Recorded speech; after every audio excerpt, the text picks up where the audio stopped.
Joke వేయను, కానీ బావ చెప్పిన దానికి చెప్పక తప్పదు. నేను అదే బావగారు చెప్పినట్టు నాగేశ్వర గారు, అన్నపూర్ణమ్మ గారు అందరూ ఉన్నారు.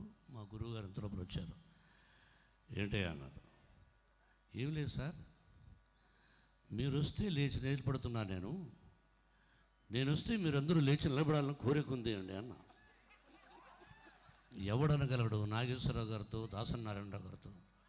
ఎవరి వల్ల కాదు. ఓహో అలాగా, రౌడీ ముండా కొడుకు నువ్వు అన్నాడు నాగేశ్వరరావు గారు. నన్ను అయిపోయింది.